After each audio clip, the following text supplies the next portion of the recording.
ብዙዎቻችን ስለ ጸጉራችን እንጨነቃለን። በጣም ብዙ ውድ የቅባት አይነቶች፣ የሻምፖና ኮንዲሽነር አይነት እንቀያየራለን። ውድ የጸጉር ትሪትመንትም እንዲሁ እንገዛለን። ነገር ግን ይህን ሁሉ አድርገን የሚነቃቀል፣ የሚበጣጠስ፣ የሚሸሽ ጸጉር ከሆነ ችግሩ ያለው የጸጉራችንን አይነት አለማወቅና ምን መጠቀም እንዳለብንና እንደሌለብን አጠቃቀሙን አለመረዳት ላይ ነው። በዚህ ቪዲዮ የጸጉራችንን አይነት እናውቃለን። ከጸጉራችን ጋር የሚሄዱ የጸጉር ቅባቶች፣ መጠቀም የሌሉብን የቅባት አይነቶችና የምንጠቀማቸውን የጸጉር ምርቶች እንዴት እንጠቀም የሚለውን በዝርዝር እንመለከታለን።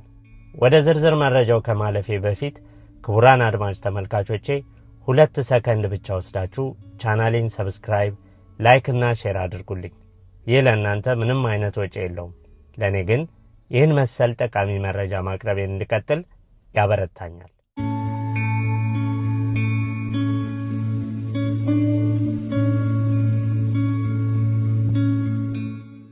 በመጀመሪያ የጸጉራችንን አይነት እንዴት በቀላሉ ማወቅ እንችላለን የሚለውን ለመመልከት እንዲረዳን የጸጉር ቀዳዳ ወይም ሄር ፖሮሲቲ ማለት ምን ማለት እንደሆነ መመልከት የግድ ነው።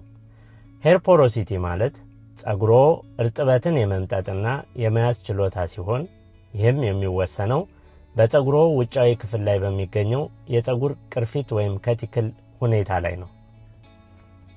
የጸጉር ቅርፊት ልክ እንደ ቤት ጣሪያ ንጣፍ እርስ በርሱ የሚደራረብ ሲሆን እነዚህ ቅርፊቶች ምን ያህል ክፍት ወይም ዝግ መሆናቸው የጸጉሮትን አይነት ይወስናሉ። በዚህም መሰረት በሚከተለው መንገድ የጸጉሮትን ፖሮሲቲ በቀላሉ ማወቅ ይችላሉ። በአንድ ብርጭቆ ውስጥ ውሃ እናደርጋለን። ከዛም ውሃው ውስጥ ጸጉር እንጨምራለን።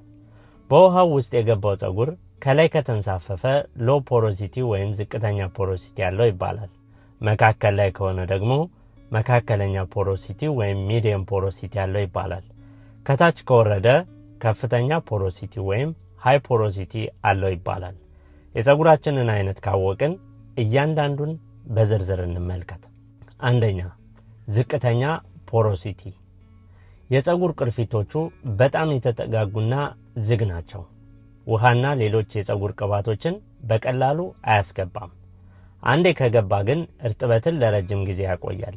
ጸጉር ለመርጠብም ሆነ ከታጠበ በኋላ ለማድረቅ ረጅም ጊዜ ይወስዳል። ሁለተኛ፣ መካከለኛ ፖሮሲቲ። ቅርፊቶቹ በተመጣጣኝ ሁኔታ የተከፈቱ ናቸው።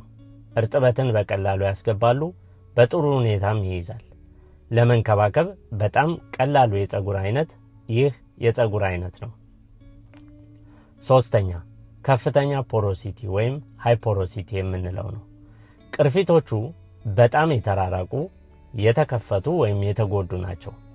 ውሃና እርጥበትን በፍጥነት ይመጣል፣ ነገር ግን መልሶ በፍጥነት ያጣል ወይም ይደርቃል። ጸጉሩ በቀላሉ የመተሳሰር፣ የመቆራረጥና የመድረቅ ባህሪ ይኖረዋል።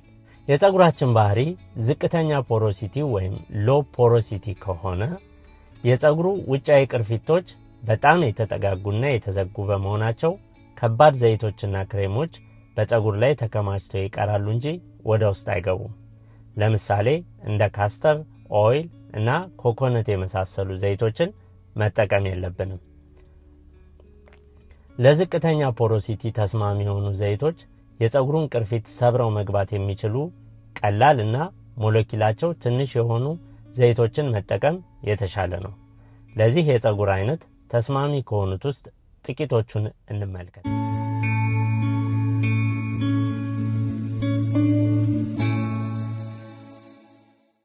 አንደኛ፣ የአርጋን ዘይት። ለጸጉር የማይከብድና የማይለጠፍ በጣም ጥሩ እርጥበት የሚሰጥ ተስማሚ ቅባት ነው። ሁለተኛ፣ የጆጆባ ዘይት።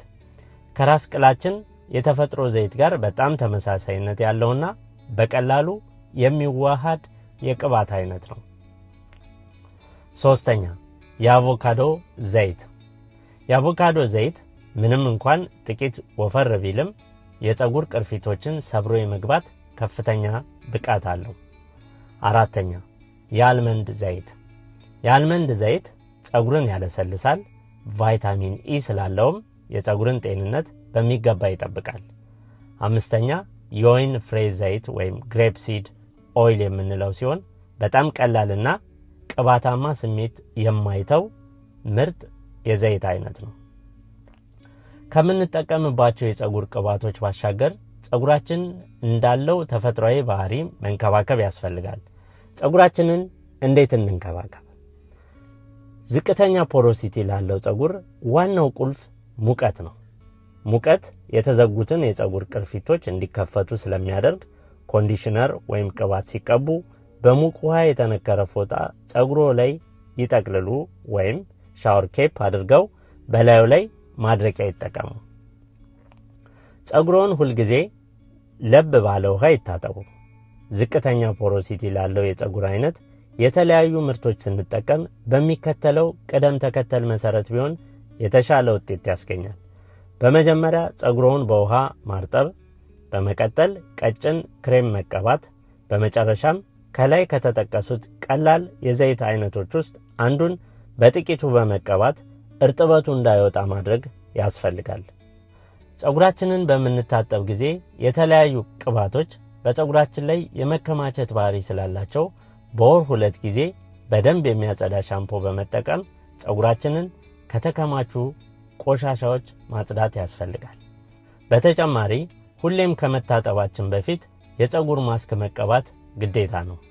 ለዝቅተኛ ፖሮሲቲ ፀጉር የሚሆን ምርጥ የፀጉር ማስክ 3 የሾርባ ማንኪያ የሬት ጄል ወይም አሎቬራ ጄል እና 1 የሾርባ ማንኪያ ንጹህ ማር ቀላቅሎ በቀላሉ ማዘጋጀት ይቻላል። አሎቬራ ፀጉር በቀላሉ እርጥበትን እንዲያገኝ ሲያደርግ፣ ንጹህ ማር ደግሞ እርጥበትን ወደ ፀጉር ውስጥ ስቦ ለማስገባት ይረዳል። በመጨረሻም 1 የሾርባ ማንኪያ የጆጆባ፣ የአልመንድ ወይም የአርጋን ዘይት መጠቀም ፀጉርን ያለሰልሳል። መካከለኛ ፖሮሲቲ ወይም ሚዲየም ፖሮሲቲ ያለው ፀጉር እርጥበትን በቀላሉ የሚስብና ለረጅም ጊዜ ጠብቆ ማቆየት የሚችል የፀጉር አይነት በመሆኑ ይህ የፀጉር አይነት በጣም ዘይት የበዛባቸውን ወይም በጣም ቀላል የሆኑ ቅባቶችን አይፈልግም። ይልቁንም መካከለኛ የሆኑ ቅባቶች ይስማሙታል። ለመካከለኛ ፖሮሲቲ ፀጉር በጣም የማይወፍሩና በጣም የማይቀጥኑ መካከለኛ ክብደት ያላቸው ዘይቶች ተስማሚ ናቸው። የፀጉሩን ውጫዊ ክፍል በማለስለስ እርጥበት እንዳይወጣ ያደርጋሉ። ከነዚህም ውስጥ የአርጋን ዘይት ለፀጉር አስደናቂ ውበትን የሚሰጥ የፀጉር መነቃቀልንና መበጣጠስን የሚከላከል ተስማሚ ቅባት ነው። የአልመንድ ኦይል ደግሞ ፀጉርን የሚያጠነክሩ ቫይታሚኖች ያሉት ሲሆን ፀጉርን በጣም ያለሰልሳል። የጆጆባ ዘይት ከራስ ቅላችን ተፈጥሯዊ ዘይት ጋር ተመሳሳይ ስለሆነ ለፀጉር በቂ እርጥበትን በመስጠት ተመራጭ ነው።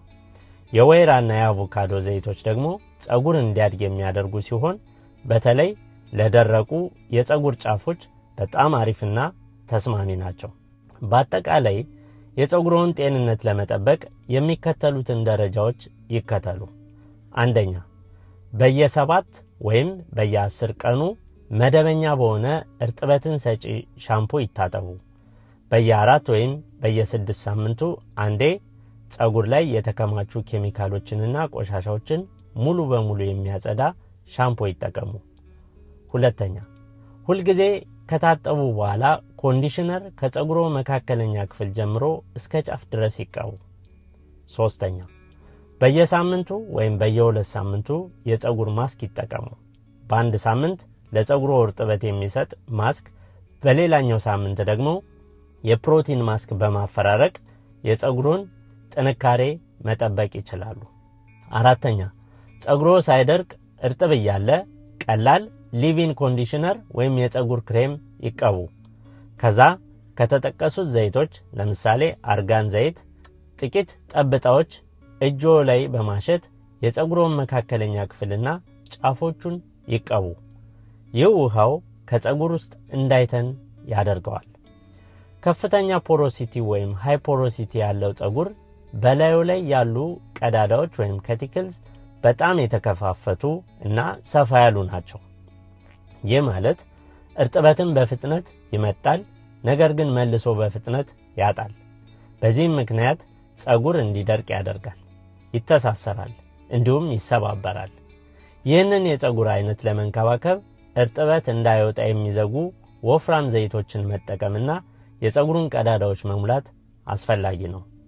ለዚህ አይነቱ ፀጉር የተከፈቱትን ቀዳዳዎች ለመዝጋት ወፍራምና ይዘታቸው ከባድ የሆኑ ዘይቶችን መጠቀም ያስፈልጋል። ለዚህም አንደኛ የጉሎ ዘይት ወይም ካስተር ኦይል ተመራጭ ነው። ይህ ዘይት በጣም ወፍራም በመሆኑ እርጥበት እንዳይወጣና የተከፈቱ ቀዳዳዎችን ለመዝጋት ከሁሉ የተሻለ ምርጫ ነው። ሁለተኛ የወይራ ዘይት ወይም ኦሊቭ ኦይል ፀጉርን በከፍተኛ ሁኔታ ያለሰልሳል። የተከፈቱ ቀዳዳዎችን በማለስለስ እርጥበት እንዳይተን ይከላከላል።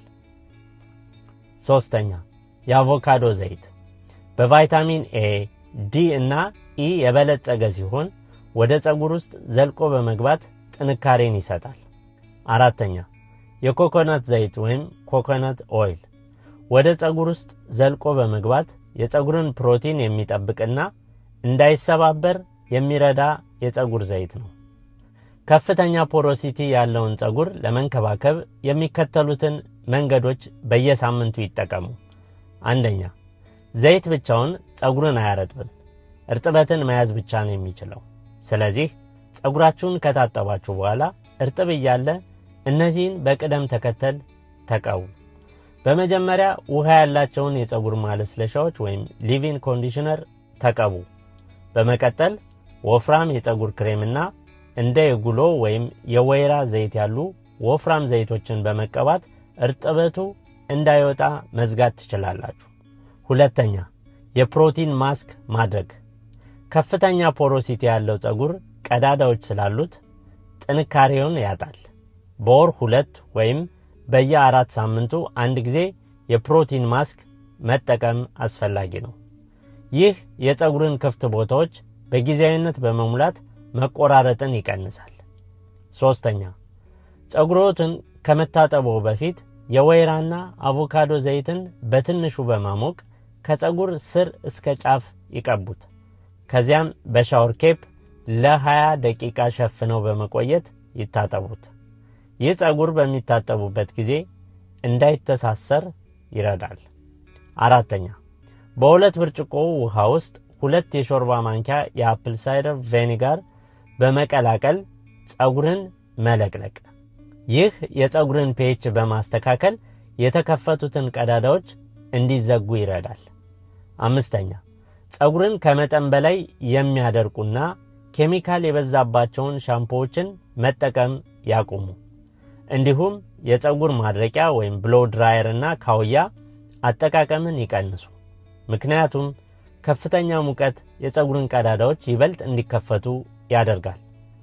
ውድ አድማጭ ተመልካቾቼ ዛሬ የተማርናቸውን እነዚህን ወሳኝ ነጥቦች በዕለት ተዕለት የፀጉር እንክብካቤ ሰዓታችሁ ውስጥ ተግባራዊ በማድረግ የተጎዳ የሚነቃቀልና የሚበጣጠስ ፀጉራችሁን መመለስና ውብ ሆኖ እንዲታይ ማድረግ ትችላላችሁ። ክቡራን አድማጭ ተመልካቾቼ ይህን ቪዲዮ ከየት ሀገር እንደምታዩት በኮሜንት መስጫ ላይ ብትጽፉልኝ ምን አይነት ቪዲዮ ማቅረብ እንዳለብኝ ይጠቁመኛል። መረጃው ለሌሎች እንዲደርስ ቪዲዮውን ሼር አድርጉልኝ።